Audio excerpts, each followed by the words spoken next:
వక్రతుండ మహాకాయ కోటి సూర్య సమప్రభ నిర్విఘ్నం కురు మే దేవా సర్వకార్యేషు సర్వదా. గురు బ్రహ్మా గురుర్విష్ణు గురుర్దేవో మహేశ్వరః గురు సాక్షాత్ పరం బ్రహ్మ తస్మై శ్రీ గురవే నమః. ఏ జన్మంబుననే సుమంబులను వీడేదే వినర్చించెను, ఈ జన్మంబున రెండు ముక్కల వియబెన్గాన ఓ తల్లి నేనో నీ మహిమావళుల్ పలికెదన్. వ్యోమాపగాతుల్యవాక్ శ్రీజాతము నను అనుగ్రహింపగదే శ్రీరాజరాజేశ్వరీ. నారాయణం నమస్కృత్య నరం చైవ నరోత్తమం దేవీం సరస్వతీం వ్యాసం తతో జయముదీరయేత్. యా దేవీ సర్వభూతేషు జ్ఞానరూపేణ సంస్థితా నమస్తస్యై నమస్తస్యై నమస్తస్యై నమో నమః. ఆపదామపహర్తారం దాతారం సర్వసంపదాం లోకాభిరామం శ్రీరామం భూయో భూయో నమామ్యహం. శ్రీమాత్రే నమః. శ్రీ గురుభ్యో నమః. మనం 25 భాగాలు శ్రీమద్ దేవీ భాగవతాన్ని పూర్తి చేసుకొని సప్తమ స్కంధం చివరిలో ఉన్నాం. నిన్నటి రోజు మనం ప్రవచనం పూర్తి చేసేటప్పటికి ఆ తారకాసురుల యొక్క బాధ తట్టుకోలేక దేవతలు మునులు అంతా కూడా హిమవత్ పర్వత ప్రాంతానికి వెళ్ళి అక్కడ జగన్మాతను స్తుతి చేసినప్పుడు ఆ జగన్మాత ఆవిర్భవించి అందరినీ కూడా చక్కగా సమాశ్వాసించి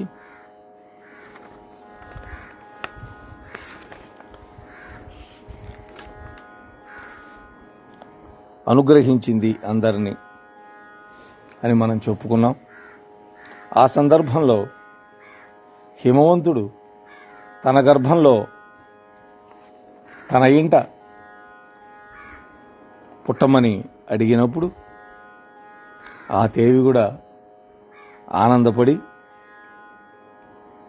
అలాగే అన్నది. దాని తరువాత హిమవంతుడు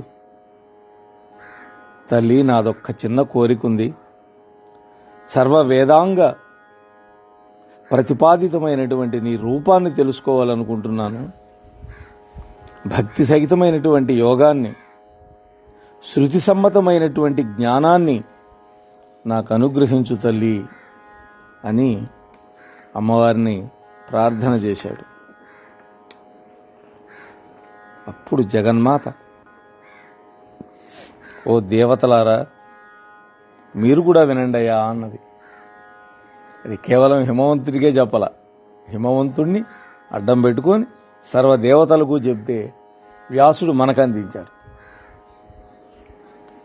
విన్నటువంటి వారందరూ కూడా నా రూపాన్నే పొందుతారు అని చెప్పి అమ్మన్నది. అంటే సారూప్యము అంటారు. అమ్మకి ఏ రూపం ఉందో అలాంటి రూపం పొందుతారు. ఓ హిమాలయ, ఆదిలో నేనే ఉన్నాను, మరొకటి ఏదీ లేదు. ఆది అదంతా కూడా ఆత్మరూపమే. దానికి స్వతసిద్ధమైనటువంటి ఒకానొక శక్తి ఉన్నది ఆ ఆత్మకి. ఆ శక్తి పేరే మాయా. కొందరు ఈ మాయాశక్తినే తపస్సు అన్నారు, ఇంకొందరు తమస్సు అన్నారు. తమస్సు అంటే అజ్ఞానం లేదా చీకటి. ఇంకొందరు జడం అన్నారు, అంటే ఎప్పుడు కదలక మెదలక మొద్దులాగా పడి ఉండే రూపం. కొందరు జ్ఞానం అన్నారు, కొందరు ప్రధానము అన్నారు, కొందరు ప్రకృతి అన్నారు, ఇంకొందరు శక్తి అన్నారు. ఇవన్నీ కూడా మాయకి పర్యాయ పదాలే. వేదాంతులైతే అవిద్య అన్నారు. అవిద్య అంటే అజ్ఞానం అని. ఇలా మాయాశక్తికి వేదాలలో అలాగే ఆగమశాస్త్రాల్లో చాలా చాలా పేర్లు ఉన్నాయి అని అమ్మ అన్నది.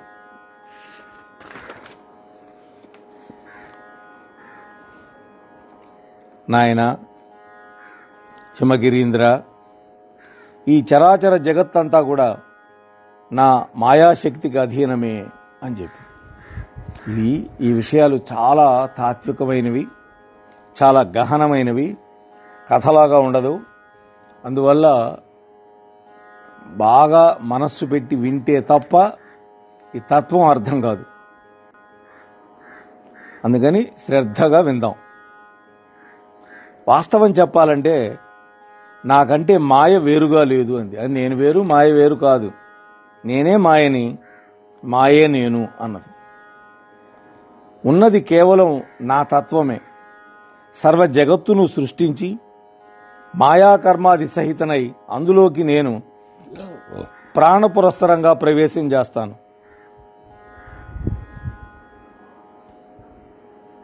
ఓ ప్రాళయాచల, బుద్ధ్యాది కర్తృత్వాన్ని కొందరు నాకు ఆపాదిస్తారు, మరికొందరు ఆత్మ అని, ఇంకొందరు కర్మ అని నాకు పేర్లు పెడతారు.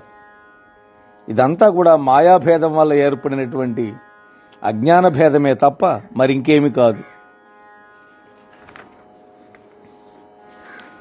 చరము కానీ అచరము కానీ నేను లేని వస్తువు లేదు.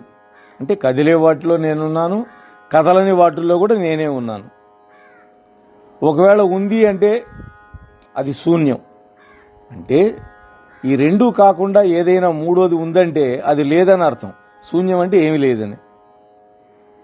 ఒకే రజ్జువు సర్పంలాగా, మాలికలాగా, ఇంకా రకరకాలుగా ఎలా భ్రాంతిని కలిగిస్తూ ఉంటుందో అలాగే నేను కూడా ఈషాది రూపాలలో భాషిస్తూ ఉంటాను. తాడొకటే, చీకట్లో చూశాం, కొద్దిగానే వెలుతుంది, ఏం వెలుతురు లేదు. అదేదో కొద్దిగా కదిలినట్టు ఉండగానే అదేదో పాము అనిపిస్తుంది మనకి. అప్పుడు మనం లైట్ వేసి చూస్తే ఓ సీతాడు అనిపిస్తుంది. లైట్ ఏమిటి అక్కడ? జ్ఞానం. అందువల్ల నా అస్తిత్వంతోనే ఈ సృష్టికి అస్తిత్వం వచ్చింది. అంటే నేను ఉండటం వల్లనే ఈ సృష్టి కనిపిస్తోంది అందరికీ. ఇలా అమ్మవారు మాట్లాడుతూ ఉంటే హిమవంతుడు శ్రద్ధాళువై ఆలకిస్తూ ఉన్నాడు. మహాదేవి, నీవు సమష్టి స్వరూపానివి, అంటే అన్నీ కలిపినటువంటి స్వరూపానివి. దయచేసి ఆ రూపంలోనే మాకు దర్శనం ఇవ్వమన్నారు. ఇప్పటిదాకా ఒక అద్భుతమైన రూపం చూపించింది కదా అమ్మవారి విశ్వరూపం. ఆ విశ్వరూపం కావాలంటున్నాడు, అటువంటి రూపం కావాలి అంటున్నాడు. అంటే అన్నీ అమ్మలోనే ఉన్నటువంటి రూపం. అంటే మామూలు రూపం కాదు. అమ్మా, ఈ జగత్తంతా నువ్వే ఉన్నానన్నావు కదా, ఈ జగత్తు మొత్తం నీలోనే ఉంటే నీ స్వరూపం ఎలా ఉంటుందో నేను చూడాలనుకుంటున్నాను అన్నాడు. భక్తుల కోరికలు తీర్చే కామధేనువు కదా జగదంబిక. వెంటనే పరాత్పరమైనటువంటి తన విరాట్ రూపాన్ని దర్శింపజేసింది. జగన్మాతకు జై. అమ్మవారి యొక్క విరాట్ రూపం వ్యాసమహర్షి వర్ణిస్తూ ఉన్నాడు. ఆకాశమే శిరస్సుగా, సూర్యచంద్రులు నేత్రాలుగా, దిక్కులే చెవులుగా, వేదాలు వాక్కులుగా, వాయువు ప్రాణంగా, ప్రపంచమే హృదయంగా, భూమి జగన భాగంగా, ఆకాశం నాభిగా, జ్యోతిశ్చక్రం వక్షస్థలంగా, మహర్లోకం కంఠంగా, జనోలోకం ముఖంగా, సత్య తపోలోకాలు లలాటంగా, ఇంద్రాది దిక్పాలకులు అమ్మవారి యొక్క బాహువులుగా, అశ్వినీ దేవతలు ముక్కుపుటాలుగా, గంధమే ఘ్రాణంగా, అగ్నియే ముఖంగా, రాత్రి పగలు కనురెప్పలుగా, జలమే అమ్మవారికి దవడలుగా, రసమే నాలుకగా, యముడు దంష్ట్రాలుగా, స్నేహకళలే దంతాలుగా, మాయయే నవ్వుగా, క్రీగంటి చూపులే సృష్టిగా, సిగ్గు పై పెదవిగా, లోభం కింద పెదవిగా, అధర్మ మార్గం పృష్ఠభాగం అంటే వెనక భాగం, ప్రజాపతి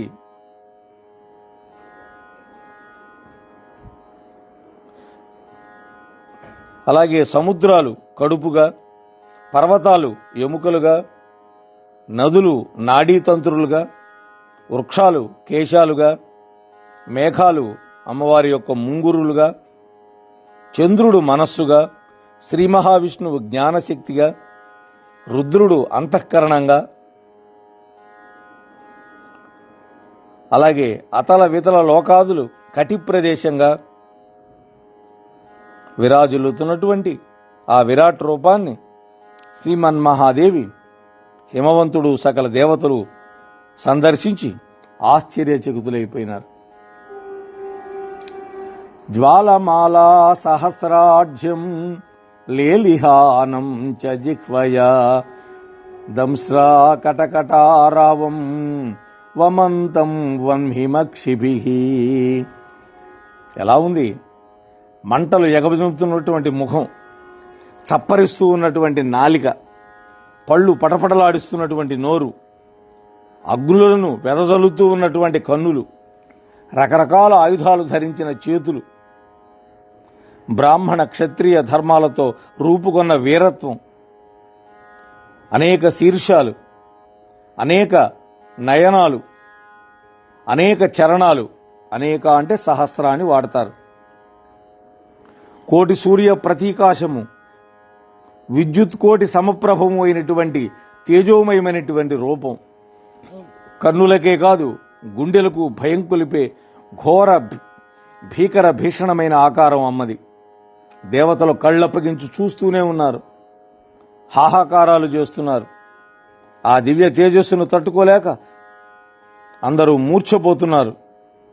4 వేదాలు 4 దిక్కుల నుంచి మంత్రాలు చదివి మళ్ళీ అందరినీ స్పృహలోకి తెచ్చి ఊరడించాయి.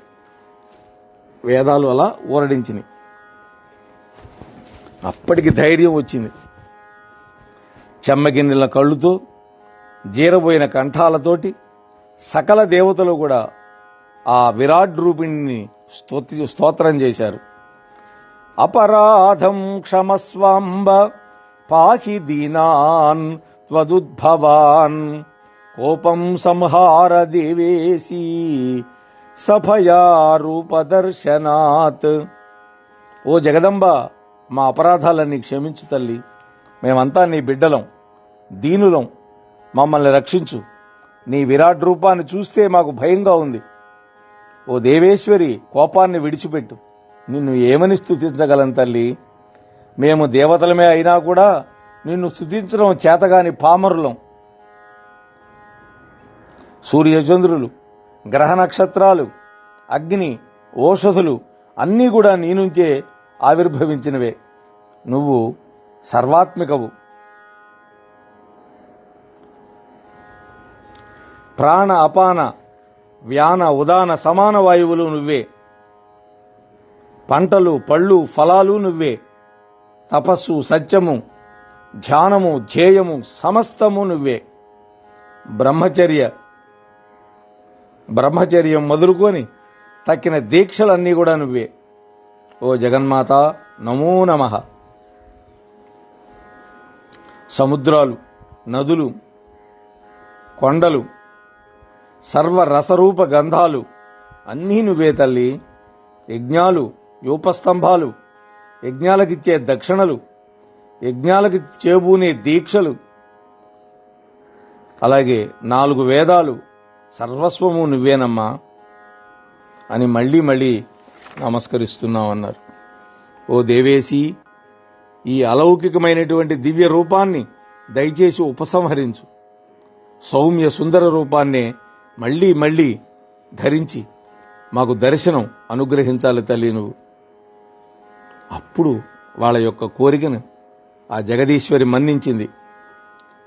ఓ నా బిడ్డలు భయపడ్డారని గ్రహించింది. కృపాసింధువు కదా, వెంటనే ఘోర రూపాన్ని ఉపసంహరించి సౌమ్య సుందరాకారంలో చిరునవ్వులు చిందుస్తూ నిలబడింది వాళ్ళ ముందు. అప్పుడు పాశ అంకుశ వరద అభయహస్తాలతో సర్వాంగ కోమలము కరుణాపూర్ణమైనటువంటి నయనాలతోటి మందస్మిత ముఖార విందంతో చక్కటి రూపాన్ని దర్శించారు. అప్పుడు ఆ దేవతలు హిమవంతుడు భయం నుంచి తప్పరిల్లారు, శాంత చిత్తులైనారు. అమ్మవారిని స్తుతిస్తూ సాష్టాంగ నమస్కారం చేశారు. అప్పుడు మహాదేవి ప్రసన్న గంభీర స్వరంతో ఊరడించింది దేవతల్ని. ఓ దేవతలారా, నా విరాట్ రూపం మీకు అందేది కాదు. మీ పట్ల వాత్సల్యం కొద్దీ నేనుగా దర్శనం అనుగ్రహించానంతే. వేదాలు వల్లించిన, యాగాలు యోగాలు సాగించిన, దానాలు చేసిన ఎవ్వరికీ కూడా నా విరాట్ రూపం సందర్శన భాగ్యం లభించే అవకాశం లేదు. కేవలం నా అనుగ్రహం ఒక్కటే సాధనం. విరాట్ రూపమేమిటి, ఈ రూపమైనా అంతే. అంటే ఇప్పుడు నేను చూపించే రూపం కూడా నా అనుగ్రహం ఉంటేనే మీకు దొరుకుతుంది అన్నది. నాయనా హిమగిరీంద్ర, పరమాత్మయే ఉపాధి యోగంతో జీవాత్మను పొంది ధర్మాధర్మ హేతువులైనటువంటి వివిధ క్రియలను తానే కర్తయ్యే చేస్తాడు. అనేక జన్మలు పొందుతాడు ఆ పరమాత్మే. సుఖదుఖాలు అనుభవిస్తాడు ఆయా జన్మలలో. పూర్వజన్మల సంస్కారాన్ని బట్టి మరిన్ని కర్మలు ఆచరిస్తూ ఉంటాడు, మరిన్ని జన్మలు ఎత్తుతూ ఉంటాడు. వీటన్నిటికీ మూలం అజ్ఞానం. దానివల్ల కోరికలు కలుగుతాయి. కోరికల నుంచి క్రియలు అంటే పనులు వస్తాయి. అందుచేత అజ్ఞానాన్ని నశింపజేసుకోవడానికి నిరంతరము ప్రయత్నం చేయాలి. అజ్ఞాన నాశనమే జన్మ సాఫల్యానికి మూలం. అయితే ఈ అవిద్య, అజ్ఞానం ఉన్నదే చాలా గట్టిది. అనర్థదాయకాలైనటువంటి కర్మల వైపే మాటి మాటికి పరుగులు తీయిస్తుంది. వాటి వల్ల రాగం వల్ల దోషం, దాని నుంచి అనర్థము తప్పదన్నది. అంటే వాటి మీద రాగం అంటే ఏంటి, బాగా అది కావాలి అనిపించటం. ఆ రాగం వల్ల మనం దోషాలు చేస్తాం, దానివల్ల మనకు అనర్థం వస్తుందన్న. అందువల్ల గట్టి ప్రయత్నం చేసి జ్ఞానాన్ని సంపాదించుకోవాలి, అజ్ఞానాన్ని వదిలించుకోవాలి. కర్మలు చేయక తప్పదు ఎవరికైనా. జ్ఞానాదేవహి కైవల్యమతః స్యాచ్చ సముచ్చయః సహాయతాం వ్రజేత్ కర్మ జ్ఞానస్య హితకారి చ. నాయనా హిమవంత, సత్కర్మలు అవశ్య కర్తవ్యాలు, అంటే మంచి పనులు తప్పనిసరిగా చేయాలి. కానీ కైవల్యం అనేది కేవలం జ్ఞానం వల్లనే కలుగుతుంది. అందుకని జ్ఞానాత్ ఏవతు కైవల్యం అని ఉపనిషత్తులు కూడా చెప్పినాయి. దాని యొక్క సిద్ధికి హితకారులై సత్కర్మలు సహాయపడతాయి. నువ్వు చేసే మంచి పనులు నీకు జ్ఞానం వచ్చేటట్టు చేస్తాయి. నాయనా నగరాజ, జ్ఞానం వల్ల హృదయ గ్రంథి భేదనం అవుతుంది. అంటే హృదయంలో ఒక ముడి ఉంటుందన్నమాట, అజ్ఞానం అనేటువంటి ముడి. ఈ జ్ఞానం ఎప్పుడైతే వెళ్ళిందో ఆ ముడి విడిపోతుంది, దాని నుంచి కర్మ సంభవిస్తుంది. ఇవి రెండు చీకటి వెలుగులు లాంటి విరుద్ధమైన అంశాలు కనుక వీటికి ఐకమత్యం అనేది అసంభవం. ఈ రెండిటికి పొత్తు కుదరదు. అందువల్ల వైదికమైన సత్కర్మలను వేటినైనా సరే చిత్తశుద్ధి సంపాదన కోసమని సప్రయత్నకంగా ఆచరించాలి. బ్రహ్మనిష్ట గరిష్ఠుడైనటువంటి గురువును నిర్వ్యాజమైనటువంటి భక్తితోటి సమాశ్రయించాలి. గురువు కూడా మామూలు గురువు కాదు, బ్రహ్మనిష్ట కలిగినటువంటి గురువు. ఆయన్ని భక్తితోటి ఆశ్రయించాలి. మామూలు ఆశ్రయం కాదు, సమాశ్రయించాలి అని పదం వాడాడు వ్యాస మహర్షి. అంటే బాగా ఆశ్రయించాలి, త్రికరణ శుద్ధిగా ఆశ్రయించాలి, ఏకాగ్ర చిత్తంతో వేదాంతాన్ని శ్రవణం చేయాలి. తత్వం అసి అంటే తత్వమసి అనేటువంటి మహావాక్యాల గురించి విచారణ చేయాలి, లోతుగా ఆలోచించాలి. ఇవన్నీ ఉపనిషత్ వాక్యాలు, చాలా గహనమైనవి. వీటి వ్యాఖ్యానం నాలాంటి వాడికి సాధ్యమైనది కాదు. అది మహాయోగులు, బాగా పాండిత్యం ఉన్నవాళ్ళు తప్ప వ్యాఖ్యానించలేరు. దాన్ని పెద్దల వల్ల లోతుగా ఆలోచించి తెలుసుకోవాలి. అంటే తత్వం అసి, అది నువ్వే అయి ఉన్నావు. అది అంటే ఏమిటి ఇక్కడ అంటే పరమాత్ముడివి నువ్వే అయి ఉన్నావు. నీకు పరమాత్మకి అభేదం, అదే అద్వైతం. పర్వతరాజా, మరొక పొలికి చెబుతున్నాను నీకు స్పష్టంగా అర్థం కావడానికి. ఆత్మను రథికుడుగా గ్రహించు. రథికుడు అంటే రథం మీద అధిరోగించి ఉన్నవాడు. శరీరం రథం, బుద్ధి ఉందే మన బుద్ధి, అదే సారథి. మనస్సు కళ్ళెం. అంటే మనస్సుకి కళ్ళెం వేయాలి సారథి బుద్ధితోటి. ఇంద్రియాలు గుర్రాలు. ఇంద్రియ మనోయుక్తమైనటువంటి ఆత్మను భోక్త అంటారు, అంటే అనుభవించేది. విజ్ఞానం అనేటువంటి సారథి ఉండి మనస్సు అనేటువంటి కళ్యాన్ని చేతబట్టుకొని రథాన్ని నడిపించుకుంటున్నటువంటి వాడు పోవాల్సినటువంటి గమ్యం ఉందే, అదే పరమపదాన్ని, దాన్ని చేరుకుంటాడు. కాబట్టి పరమపదాన్ని చేరాలి అంటే మనకి విజ్ఞానము అనేటువంటి సారథి ఉండాలి. సారథి ఉండటం సరిపోదు, ఆ సారథి చేతిలో మనస్సు అనేటువంటి కళ్ళె ఉండాలి.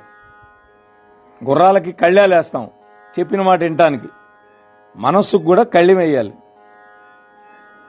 చేత పట్టుకొని ఆ సారథి రథాన్ని నడిపించాలి. అప్పుడు పరమపదం ఏదైతే ఉందో అది చేరుకుంటాడు. ఆత్మను ఆత్మతోటి నిశ్చయించుకొని నన్ను ఆత్మరూపంగా భావించిన వాడు జీవన్ముక్తుడవుతాడు అని అమ్మంటున్నది. అంటే ఆత్మని ఆత్మతోటి నిశ్చయించుకోవాలి. ఆత్మని వేరే దాంతో నిశ్చయం చేయలేము.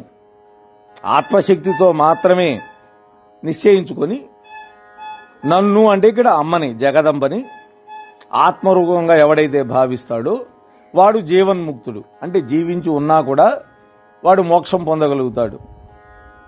వాడికి బంధనాలు ఉండవు, కర్మబంధాలు లేవు అంటున్నది. ఇదే కాకుండా నన్ను తెలుసుకోవడానికి యోగ మార్గం కూడా ఇంకోటి ఉన్నది అన్నది. ఈ మార్గంలో తొట్టతొలిని అక్షరత్రయం, 3 అక్షరాలు కలిగినటువంటి అమ్మవారి యొక్క మంత్రం ఉంది, హ్రీంకారం. దాన్నే దేవి యొక్క ప్రణవ సంజ్ఞ అంటారు. దాంట్లో హకారం ఉంది, అది స్థూల దేహం. హకారానికి కింద రేఫ రకారం ఉంటుంది, అది సూక్ష్మదేహం. ఈకారం ఉంది హ్రీంలో, ఆ ఈకారం కారణ శరీరం. ప్రతి వ్యక్తికి 3 దేహాలు ఉంటాయి. స్థూలదేహం ఇప్పుడు కనిపించేది స్థూలదేహం, దాని లోపల ఉంటుంది సూక్ష్మదేహం, అది కనపడదు. అలాగే కారణ శరీరం అంటే మరణించిన తర్వాత యమయాతనలో లేక స్వర్గసుఖాలు అనుభవించడానికి ఉండేది కారణ శరీరం. ఈ 3 కలిసి హ్రీంకారం అనేటువంటి నా ప్రణవ సంజ్ఞ అని అమ్మవారు చెబుతోంది. ఈ బీజత్రయాన్ని గుర్తెరిగి సమాధి అవస్థకు ముందు ఇలా భావన చేసి అటుపైన కళ్ళు మూసుకొని ఇంద్రియ నిగ్రహంతో జగదీశ్వరునైనటువంటి ఆ మహాదేవిని నన్ను ధ్యానించాలి అని అమ్మ చెబుతుంది. అంటే సమాధి అవస్థకు ముందు చేయాలి ఈ పని. సమాధి అవస్థలో ఇంకేమీ ఉండదు. అప్పుడు హిమవంతుడు ప్రశ్న వేశాడు, మహాదేవి యోగ విద్యను సాంగోపాంగంగా నాకు వివరించు అన్నాడు. అంటే పూర్తిగా వివరించమన్నాడు. నీ తత్వాన్ని సంపూర్ణంగా తెలుసుకోవడానికి నాకు యోగ్యత కల్పించు తల్లి అని హిమవంతుడు ప్రార్థిస్తే అమ్మవారు ఆ యోగ విద్యని చెబుతోంది. సావధానంగా విందాం. యోగానికి అసలు యోగము అంటే కలయక అనే అర్థం ఉంది. అట్లాగే యోగము అంటే ఒక ఉన్నతమైన స్థితి అని కూడా అర్థం ఉంది. సాధారణంగా మనం వాడుతుంటాం, వాడికి యోగం పట్టిందిరా అంటాం. అది దుర్యోగం కావచ్చు, లేదు మంచి యోగం కావచ్చు. యోగం అంటే ఒక స్థితి, లేదు యోగం అంటే ఒక కలయిక, అంటే జీవుడు పరమాత్మ, ఆత్మ జీవుడు కలయిక యోగం. అయితే ఈ యోగానికి ఈ విఘ్నకారులు 6 మంది ఉన్నారట. కామక్రోధాలు, లోభమోహాలు, మదమాత్సర్యాలు. ఈ 6: కామం, క్రోధం, లోభం, మోహం, మదం, మాత్సర్యం. అలాగే యోగాంగాలు 8 ఉన్నాయి. వాటిని అష్టాంగ యోగము అని అంటాం. యమము, నియమము, ఆసనము, ప్రాణాయామము, ప్రత్యాహారము, ధారణ, ధ్యానము, చిట్టచివరిది సమాధి. వీటిల్లో కొన్నింటికి మళ్ళీ ఉపాంగాలు కూడా ఉన్నాయి. అవి అహింస, సత్యం, అస్తేయం.